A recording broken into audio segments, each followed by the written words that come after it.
ये है दिल्ली दर्पण।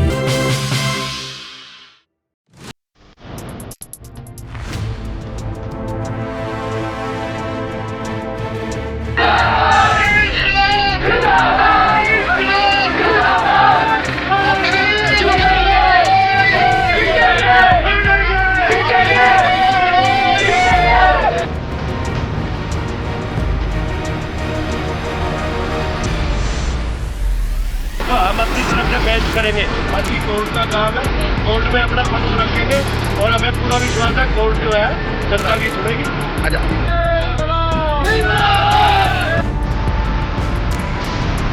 माननीय कोर्ट बीच में आती है जिनको नहीं हटाया जाना चाहिए, वो झुकी हुए रहते हैं कि पक्के मकान है, 4 मंजिले मकान है इनके, 50 साल के बाद पूरे परिवार बढ़ गए।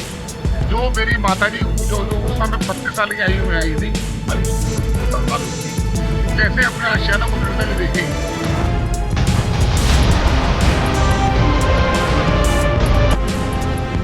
लोग हाउस टैक्स दे रहे हैं, लोग बिजली का बिल दे रहे हैं, यहाँ पर स्कूल है, यहाँ पर डिस्पेंसरी है, यहाँ पर पार्क है, फिर क्यों डेवलप किया था दिल्ली सरकार ने, नगर निगम ने क्यों किया था? अगर ये इसको ऐसे उजाड़ना था उसको नहीं करना चाहिए था।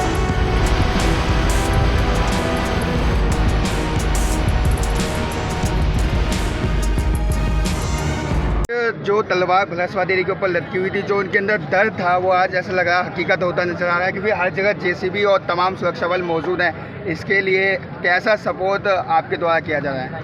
देखिए, सपोर्ट कैसा किया जा रहा है, मैं मौके पर खड़ा हूँ, इससे ज़्यादा सपोर्ट हो नहीं सकता।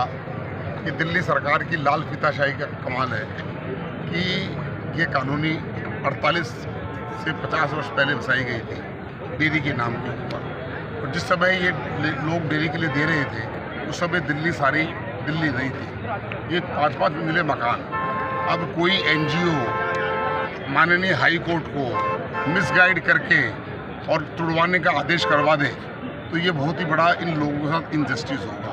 माननीय कोर्ट को इलाके की स्थिति को देखना चाहिए, ज़मीनी हकीकत को जानना चाहिए कि दूध की डेयरी अगर है और एरिया में नहीं हो सकती, पहले भी इनको इसलिए बसाया गया था कि बात दूध की डेयरी नहीं चल सकती थी। यहाँ अगर आबादी बढ़ गई है तो इनको घोखा में शिफ्ट करें, पावर प्लॉट है, लेकिन मकानों पर बुलडोजर चलाकर तोड़ना, 50 वर्ष की लोगों की मेहनत जो है उसको मिट्टी में बर्बाद कर देना, ये मैं मानता हूँ कि माननीय न्यायालय से मेरी रिक्वेस्ट है कि वह इसके ऊपर कोई कोर्ट कमिश्नर नियुक्त करे, वो हकीकत यहाँ जाने, और उसके अलावा जो एनजीओ है वो बताएं तो उनको प्रॉब्लम क्या है। एनजीओ यहाँ रहती है क्या? एनजीओ ने क्या पूरा ठेका लिया हुआ क्या पूरी दिल्ली का कि वो इस प्रकार के मुद्दे? मेरा ये कहना है माननीय हाई कोर्ट के माननीय न्यायाधीश से, न्यायाधीश जी आप इस पर विवेचना करिए, आप इस पर विवेक से फैसला कीजिए।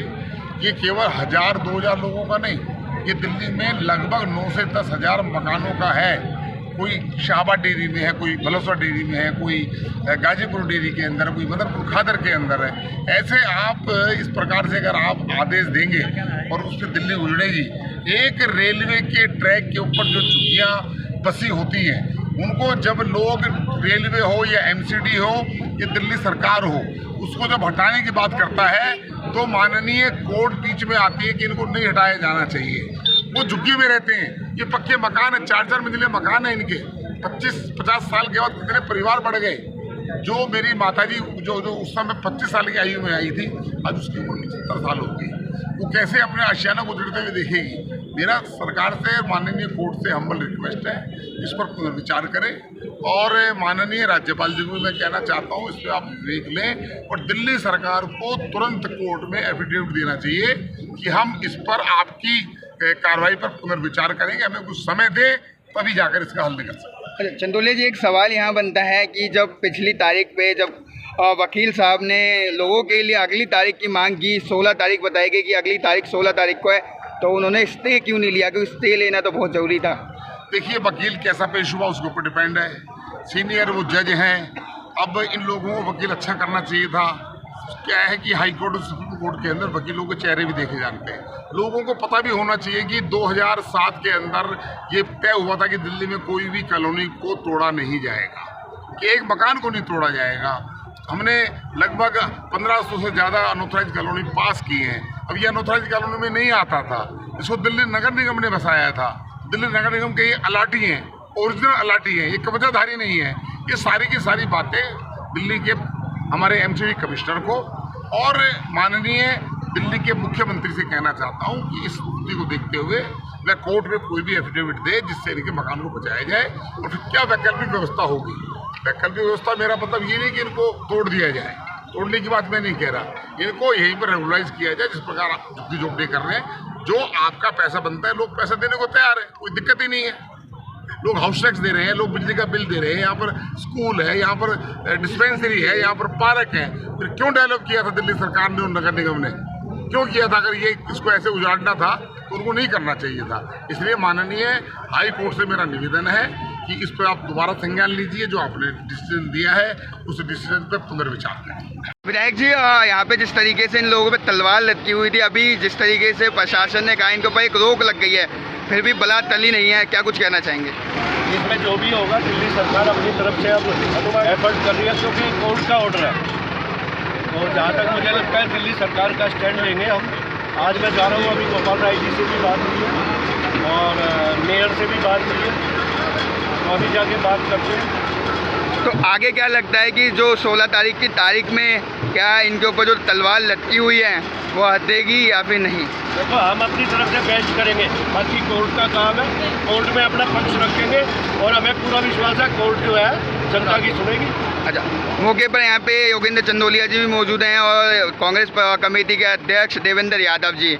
उनका ये कहना है कि हम यहाँ पे राज से हैं, उनके तमाम उनके साथ हैं, पर लेकिन जिस तरीके से दिल्ली सरकार को इनको एक अलॉटमेंट देना चाहिए। अगर सुप्रीम कोर्ट हाई कोर्ट ने इन पर आदेश कर दिया, पर उन्हें एक अलॉटमेंट देना चाहिए। ये राजनीति का मैटर नहीं है, इस टाइम रात और उसका कोई वो नहीं है। इस वक्त समय है सबको मिलकर काम करने का, चाहे वो कांग्रेस का हो। चलो, कांग्रेस की तो जवाबदेही नहीं है, वो तो कहीं है नहीं बेचारी, ना उसमें एमसीडी में, ना दिल्ली सरकार में, ना केंद्र में।